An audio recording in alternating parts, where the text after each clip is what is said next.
Hello everyone, this is Emo and today we will be talking about when was Wano first foreshadowed in the series. And as we are reading Wano, you can see how magnificent this arc is and how important it is and how it's related to the ancient kingdom, and it's the kingdom that produces sea stone and produces the poneglyphs and knows how to write the ancient script. So you can tell that Wano is a very important arc for Oda. But when exactly did Oda started planning on having a Wano arc? And that's what we are going to be discussing today. But a lot of people would think that Oda started planning Wano from the start of the Four Empire Saga, aka Punk Hazard, where we met Momonosuke, Keyamon, and Keyamon in Punk Hazard was really pissed off when he saw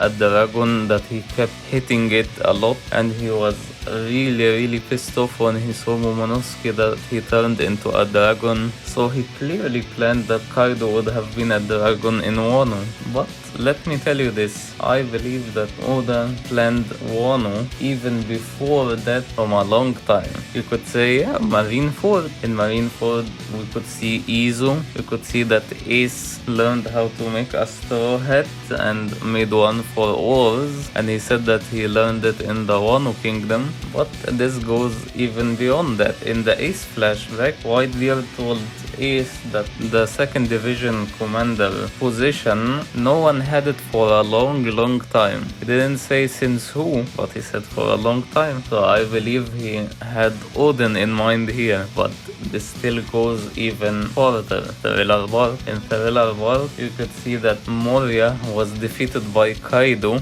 and this is in character for Kaido that he breaks the person's spirit, and you could see throughout the whole arc, Moria's spirit is shattered into pieces, that he decided to be the laziest pirate king and wanted his shadow to do everything. And that's very in character to Kaido, that he likes to break people's spirits. But you could say, yeah, well, he could have defeated him somewhere else. Maybe Oda didn't plan that Moria was defeated in Wano. Well, no, you forget there is Ryuma. Ryuma's grave was stolen from Wano, and this is where our beloved swordsman acquired Shusui, Ryuma's blade. But let me tell you, this goes even back. You could say in Skypiea, when Robin first decided to read the poneglyph that was on the bell, you could see beside it Gold Roger has written something on it, and she was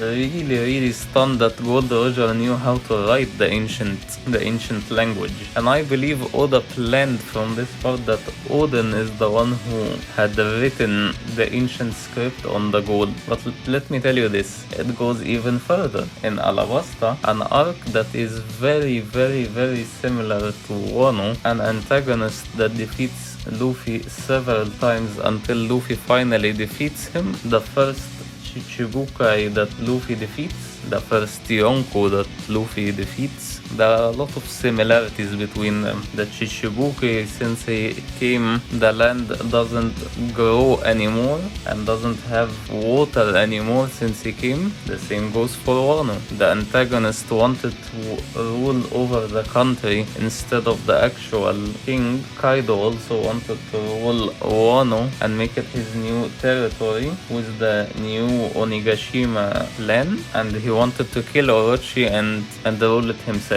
So there are a lot of similarities between Alabasta and Wano. It's like my brother told me that it's like when Oda was doing Alabasta, he had Wano in his mind all this time. And also another similarity, due to recent discoveries of chapter 1053, we know that when Robin read the poneglyph in Alabasta, it said that Pluton was actually on Wano, not on Alabasta. So another similarity here. Also another similarity between Alabasta and Wano. In Alabasta, this was the first place that it was stated that sea prism stone only comes from one country, and this happens to be Wano. But I believe this goes even further. Hear me out. So, in a world where there are a lot of islands that share a lot of themes with actual countries in this real world, in our real world, a Japanese author would actually have in mind that he would like to make a Japanese themed island very important to the actual story. So I believe that since the beginning of the story, Oda had Wano in the back of his mind, planned to be one of the 4 emperors' territories. As we know, Oda actually wanted the story to be Luffy versus the 4 emperors. He never planned the Chichibukai. So I believe he wanted one of the 4 emperors to rule over Wano so that Luffy could free it, and it's actually really important to the actual story. And also, he decided to put in one of the Straw Hats, our beloved swordsman Zoro, to be someone from Wano. Although until right now of recording this video, it's not actually confirmed. But I believe that Zoro is from Wano, and even Oda said in one of his SPSs that Zoro, if he would come from a place in our real world, he would come from Japan, and Shimotsuki village is related to the Shimotsuki family, and Zoro looks really similar to Ryuma and Shimotsuki Ushimaru. So he even put one of our main characters would come from Wano. So tell me, what do you think? All of this is just a coincidence or just really good planning and foreshadowing? I, in my honest opinion, believe that this is foreshadowing, as Oda is a mastermind in foreshadowing. So if you enjoyed this video, please like and subscribe, as it really helps me out a lot. This is Emo, and I will see you next time. Bye bye.